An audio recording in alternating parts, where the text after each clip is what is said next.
Victor Brand és un action RPG, un gènere molt popular últimament. Aquests jocs com el Diablo, com el Grim Dawn, com el Titan Quest, que ara a Steam en podem trobar molts exemples. Aquest és un dels últims. Victor Brand és un action RPG, diguéssim, a l'estil clàssic, amb una visió isomètrica, en el qual nosaltres anem avançant, anem liquidant monstres, augmentant el nostre personatge de nivell, etc. És un joc que té algunes novetats i algunes diferències amb la majoria de jocs del gènere, però també comparteix moltes similituds. En primer lloc, l'estètica que abunda en aquesta majoria de jocs, aquesta estètica que segueix l'herència del Diablo, no? Fosca, amb els clàssics monstres tipus esquelets, etc. I aquest joc té una gran similitud a una altra saga que ha sortit els últims anys, que és la de Van Helsing. Té similituds en diversos sentits. L'acció passa en països, ciutats inventades, però d'inspiració d'Europa de l'Est, amb noms semblants, una estètica bastant semblant, inclús la música. Sembla que agafi una mica com a referència a la saga exitosa de Van Helsing. Per una altra banda, el joc incorpora una sèrie de novetats en el sistema de desenvolupament de personatge. La majoria d'aquests jocs segueixen la clàssica estela d'uns quants estats, una arbre d'habilitats, etc. Però aquest suposa uns quants canvis. Però abans d'això, primer tècnicament el joc està bé, és un joc maco estèticament.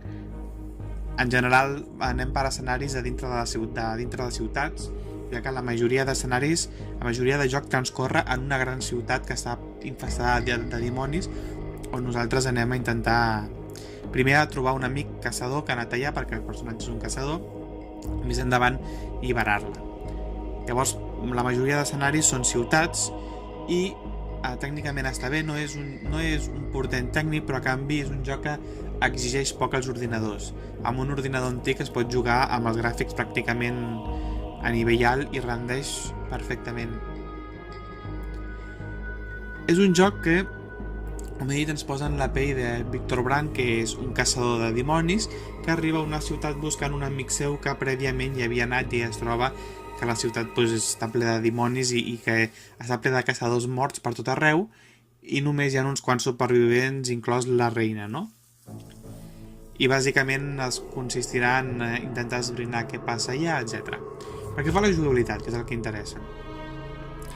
Té un sistema d'armes curiós en el sentit de que bàsicament hi ha 4 o 5 armes diferents.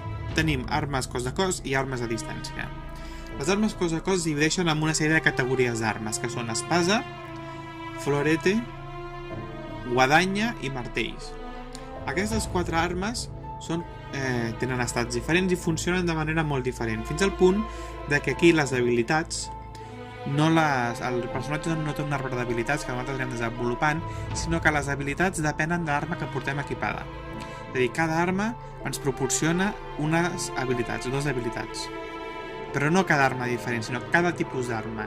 Hi ha 4 tipus d'arma i cada tipus d'arma té 2 habilitats que venen a ser com habilitats característiques de l'arma. De manera que les habilitats que nosaltres fem servir depenen en gran mesura de l'arma que portem equipada. Això vol dir que es combat i es lluita de manera molt diferent amb cada arma i haurem de trobar l'arma que més ens agradi o que més s'adequi al nostre sistema de combat. Des dels floretes, que són molt ràpids i tenen molta penetració d'armadura, fins a la guadanya, que té un rang de mal que pot variar molt, pot variar de 1 a 200, els martells, que fan molt de mal però són lents, les espases, que són més versàtils, etc. A banda d'això, tenim les armes també de distància, que bàsicament es divideixen en escopetes, que fan mal d'àrea, i armes elèctriques que disparen rajos elèctrics. Després tenim unes habilitats que s'anomenen poders demoníacs, que venen a ser com l'habilitat especial, que en podem portar fins a 2 equipades, tot i que al principi només serà una, que són habilitats que podem fer servir quan augmentem una barra d'energia especial a mesura que matem, que fem coses, augmentem una barra i podem gastar aquesta barra fent servir aquestes habilitats que són molt poderoses i que anirem millorant al llarg del joc. L'equipament d'aquest joc és limitat, però tenim altres coses diferents. Tenim un sistema de cartes, per exemple. Al nostre personatge podem millorar els estats, afegir-li bonus o habilitats passives amb una sèrie de cartes, d'ítems que anem aconseguint durant el joc que nosaltres podem equipar en una espècie de slots. N'hi ha moltes de diferents i depenent de quina mena de personatge vulguem fer, podrem equipar unes cartes i unes altres. I aquestes cartes també es podran millorar gastant-les entre elles, transmutar-les en cartes millors.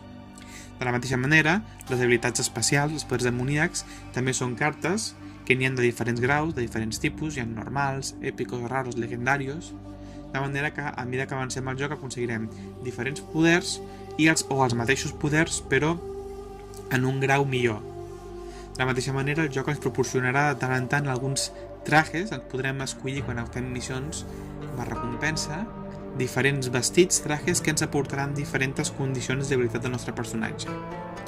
És a dir, a mesura que anem avançant al joc, anem augmentant de nivell i anem aconseguint millors objectes. A través, sobretot, dels objectes, anirem personalitzant el tipus de personatge que volem fer, cap a un personatge que faci servir més les màgies, un personatge més a distància, un personatge més de cos a cos, un personatge amb més vida, un personatge amb més defensa, més agilitat, etc.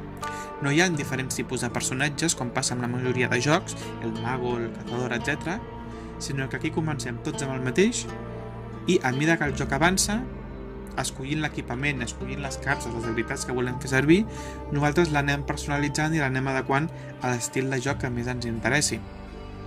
És un sistema de desenvolupament de personatge diferent, està bé, pel meu gust una mica senzill, li falta més profunditat, li falta tenir més habilitats especials, li falta poder diferenciar més el personatge, però és una cosa nova, no?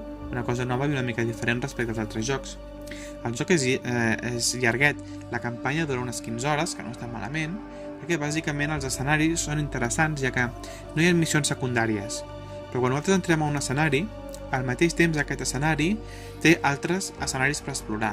Quan tu entres a un barri de la ciutat, doncs, potser trobes un accés a les clavegueres, un accés a una casa, un accés a un magatzem, i cada vegada que accedim a un escenari hi ha una sèrie de reptes que ens ofereix l'escenari que ens pot permetre donar bonus de diners, d'experiència i d'equipament.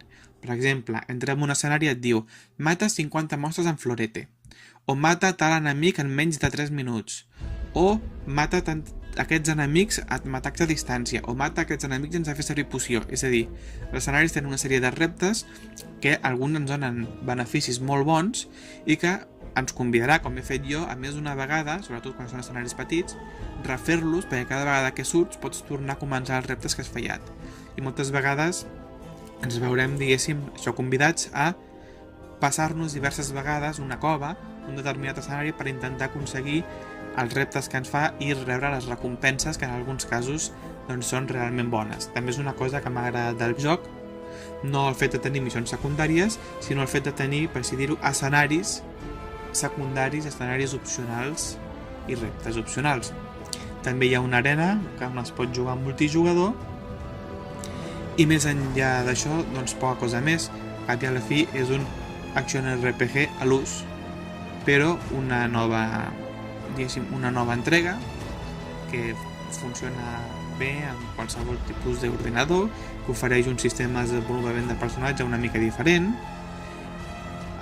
una bona estètica, la banda sonora no és res de l'altre món, però el protagonista està doblat pel mateix doblador que dobla el Geralt de Rivia de la saga de Witcher, el qual pues, està bé, a mi m'agrada, és un detall.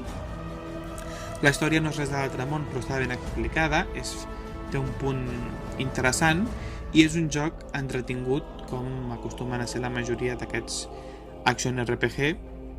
Ara mateix a Steam està a un preu de 20 euros, és un joc que es pot recomanar per passar unes quantes hores divertides.